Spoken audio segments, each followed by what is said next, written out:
Fellow Kenyans,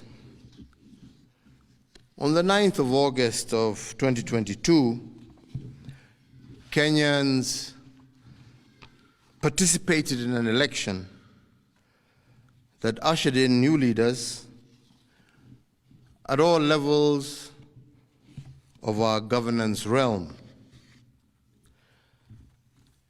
Following a dispute in the presidential election,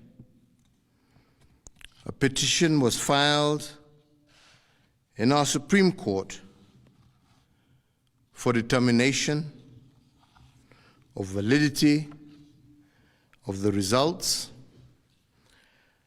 and the Supreme Court has today pronounced itself on this matter.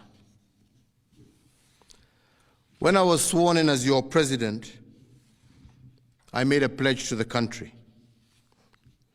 A pledge to uphold the rule of law and the decisions made by the judiciary on all matters appertaining to our governance. Today, the Supreme Court made a ruling on the presidential dispute, upholding the results announced by the Independent Electoral and Boundaries Commission on the 15th of August, 2022. And in keeping to the pledge that I made to uphold the rule of law when I took the oath of office, I commit to executing the orders of this court to the letter.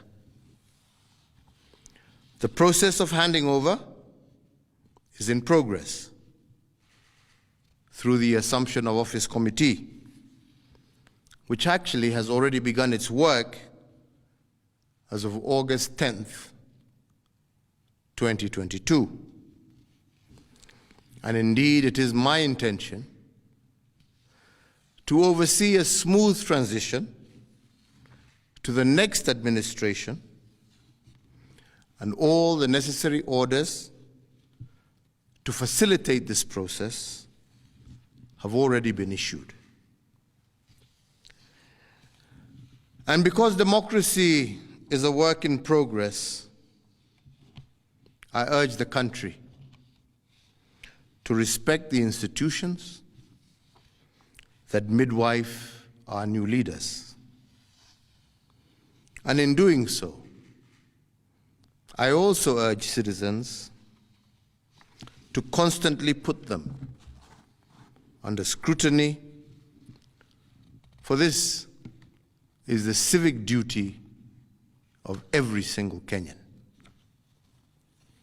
In particular, this civic duty requires every citizen to constantly put the truth presented by our constitutional institutions to test.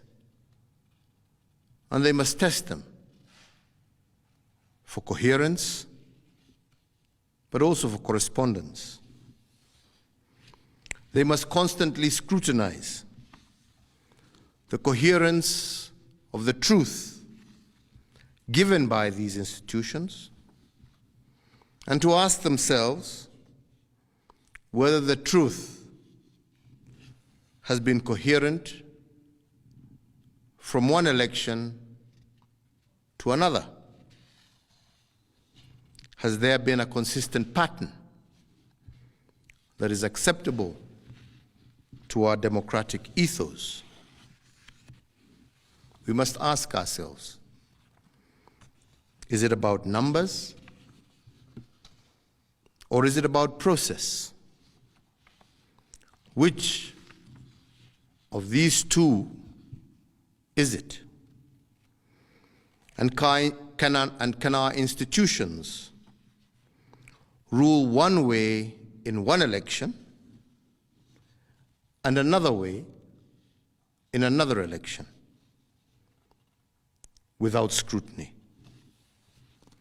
I do invite you, Kenyans, keep vigil, and indeed to hold all institutions to account.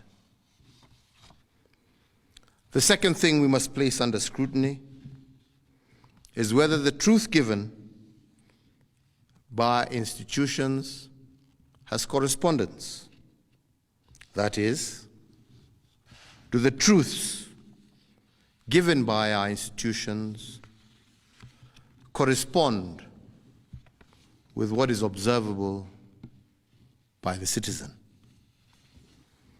True beliefs and true judgments must correspond to the actual state of affairs.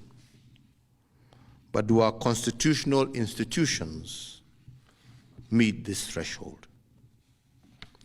While we must appreciate these institutions, we must also hold them to account at every juncture. And their truth has to be consistent and coherent. This is the only way we will build our democracy. I want to take this opportunity to thank every single Kenyan for holding a peaceful election. And for this, I want to thank God, and I want to thank our political parties, but I also want to thank every single individual Kenyan for bringing us thus far. I want to wish well all who have won as they guide our country into the future. And I thank you all for the opportunity to serve, and I say, may God bless you all, and may God bless this great Republic of Kenya. Asante.